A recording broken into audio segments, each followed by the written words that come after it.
শিল্পী পরিবার সবাইকে শুভেচ্ছা, অভিনন্দন। এই শিল্পী পরিবার দিবসে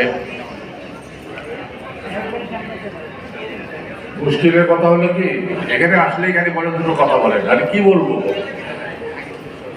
বলার তো আর কথা নাই, সব কথা বলা হয়ে গেছে।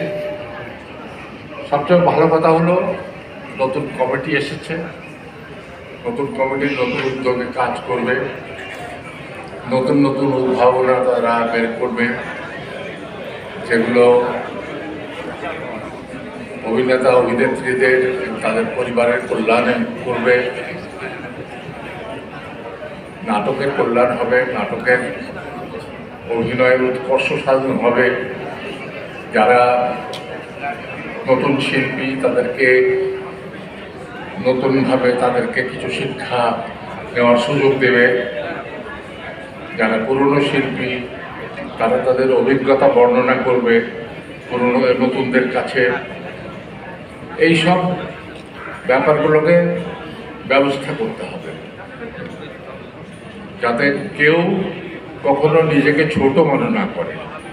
সবাই যেন মনে করে যে আমরা এক পরিবারের, আমরা এক লেভেলের অভিনেতা অভিনেত্রী। ছোট বড় অভিনেতা অভিনেত্রী বলে কেউ থাকবে না। এটা যদি আমরা এই ফিলিংসটা সবার মধ্যে আনতে পারি, আমি মনে করি যে এর চেয়ে ভালো আর কিছু হতে পারে না। এবং সেটা করার জন্য আমাদের ঘন ঘন ইন্টারাকশন করতে হবে, sharing of experience, sharing of problems, এগুলো করার জন্য ঘন ঘন বসতে হবে, ঘন ঘন কাজ করতে হবে। লিগ্যাল প্রবলেম ইদানিং খুব প্রয়োজন হয়ে পড়ে। আমি দেখছি লিগ্যাল সাইডটাও আমাদের একটু স্ট্রং করতে হবে।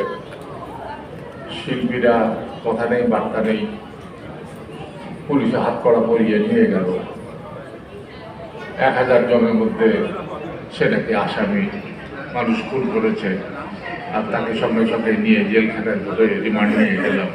এই জিনিসগুলোর ব্যাপারেও আমাদের লিগ্যাল কমিটির অনেক কিছু করণীয় আছে, কারণ পাবলিকের কাছে আমাদেরকে জবাবদিহি করতে হয়। হঠাৎ করে টিভিসি থেকে ফোন করে বলে, হ্যাঁ স্যার আপনি কি ফিল করেন এই যে অমুক শিল্পীকে ধরে নিয়ে গেল? আমি বলেছি আমার ফিলিংয়ের কিছু নেই, ওনার যদি অপরাধ থাকে তার ইনভেস্টিগেশন হবে, বিচার হবে, কিন্তু ওনার যদি অপরাধ না থাকে তাহলে এভাবে নিয়ে যাওয়াটা সত্যি ন্যাক্কারজনক এবং অত্যন্ত অন্যায়। কারণ যদিও পুরনো কথা, রাজনীতি করার অধিকার সবারই আছে। কে কতটা করছেন, তার জন্য দেশের ক্ষতি হচ্ছে কিনা, তার জন্য আমাদের প্রতিষ্ঠানের ক্ষতি হচ্ছে কিনা, এগুলো খতিয়ে দেখার ব্যাপার আমাদের প্রতিষ্ঠানেরও আছে, সরকারেরও দরকার। তো এই সব ব্যাপারগুলোই এখন বেশি আসছে উপরে। এগুলো দেখাশোনা করার জন্য এই অ্যাসোসিয়েশনের এখন খুব বেশি প্রয়োজন। যে জন্য আমরা বলি যে আমাদের একটা প্ল্যাটফর্ম দরকার, আমাদের একটা প্ল্যাটফর্ম দরকার। আমরা কেন এইটা অ্যাসোসিয়েশন করেছি, আমাকে একজন সেদিন জিজ্ঞেস করলো যে আপনারা যে এই অ্যাসোসিয়েশনটা তৈরি করেছিলেন কেন করেছিলেন, হঠাৎ করে কি প্রয়োজন পড়লো? আমি প্রয়োজন পড়েছিল যখন প্রডিউসাররা, চ্যানেলের মালিকরা আমাদের পেটে লাথি মেরেছিল, তখন প্রয়োজন পড়েছিল। আমরা কাজ করে টাকা পেলাম না, 100 পর্ব কমপ্লিট করে মেকআপ টাকা পায় না, আর্টিস্ট 20 পর্ব 25 পর্ব কাজ করে টাকা পায় না, তখন আমাদের অ্যাসোসিয়েশন করতে হয়েছিল। We had to do it. তো শুধু ওইটাই তো আমাদের উদ্দেশ্য ছিল না, সেই সাথে উদ্দেশ্য ছিল অভিনয়ের সংশ্লিষ্ট, অভিনেতা সংশ্লিষ্ট যত রকমের সমস্যা আছে, যত রকমের উৎকর্ষ সাধনের জন্য যত রকমের কারুকার্য প্রয়োজন আছে, ক্রিয়াকর্ম প্রয়োজন আছে, সেগুলো করতে হবে। এবং আপনারা যারা নতুন আছেন তাদেরকে আমি বিশেষ করে বলি, আপনাদের জানবার একটা আগ্রহ থাকা দরকার, খুবই দরকার। যদি মনে করে থাকেন আপনারা সবই জেনে এসেছেন এখানে, তাহলে সেটা ভুল ধারণা। সিনিয়রদের সাথে ইন্টারাকশনটা খুব বেশি প্রয়োজন। এবং সিনিয়ররা যখন মেকআপ রুমে থাকে, শুটিংয়ে এসে তখন তাদের সাথে কি ধরনের ব্যবহার করা উচিত, কি ধরনের কথাবার্তা করা উচিত, কিভাবে তাদের সাথে সারাক্ষণ আড্ডা দিতে পারেন, সারাক্ষণ আড্ডা দিতে পারেন, কোনো অসুবিধা নেই। আড্ডার মাধ্যমেই তো শেখা। আমি এই বয়সে এসে আমি আমার গুরুদের স্মরণ করি। গুরু সৈয়দ হাসান ইমাম, গোলাম মুস্তাফা, সিরাজুল ইসলাম, মাসুদ আলী খান, আবুল খায়ের, এই লোকগুলোকে স্মরণ করি প্রতিদিন। কেন করি? কারণ তাদের সাথে আড্ডা দিয়েছি, আড্ডার মাধ্যমে শিখেছি, প্রতিদিন শিখেছি। একটা সিন করার আগে খয়ের ভাই বা মুস্তফা ভাই বা হাসান ভাই, এই তুমি তুমি এই পাঠ করছো, এসো আমার কাছে, এসো রিহার্সাল দাও। এখন আমি বলতে পারবো কাউকে? আমার তো ভয় করে, আমি বললে পারে আমার অপমানিত হতে পারি। আর ওনারা বলছেন, আয় এখানে আমার সাথে পাঠ গাইবি, এখানে আয়, বল পাঠ বল। বলতাম। আরো যারা ইয়াং আছে তারা ভয়ে কাঁপতো। একটা ভুল করলে এক চড় মারবো, কি বললি আরেকবার বল।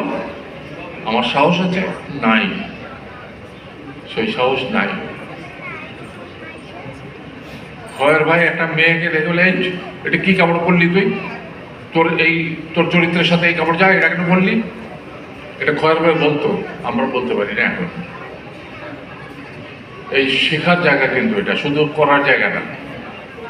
আর তারপরে আরেকটা জিনিস মনে রাখতে হবে, যে আমরা যে প্রফেশন নিয়েছি, এই প্রফেশনের যে জায়গাটা, সেইটা কিন্তু নভিসদের জায়গা না।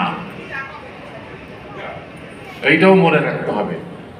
কারণ আপনাকে নিয়ে যদি আমার একটা শটের জায়গায় 10টা শট দিতে হয়, সেইটা তো ডিরেক্টর আপনাকে অ্যালাউ করবে না, কারণ তার সময়ের মূল্য আছে। সুতরাং সেটাও আপনাকে ভাবতে হবে। সেই জন্যই আপনাকে আরো শিখতে হবে। এই জিনিসগুলো যাই হোক, অনেক কিছু আছে, এগুলো অ্যাসোসিয়েশনের তরফ থেকেই এগুলোকে সর্ট আউট করে প্রতি মাসেই বিভিন্ন রকমের অনুষ্ঠান করা যায়।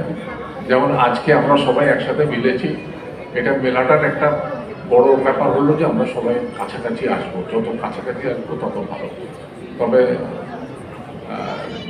আর বেশি কিছু বলবো না, অনেকক্ষণ বলেছি। আপনারা ভালো থাকেন, সুস্থ থাকেন, আমার জন্য দোয়া করবেন, আপনাদের জন্য দোয়া করি। Cheers for everybody.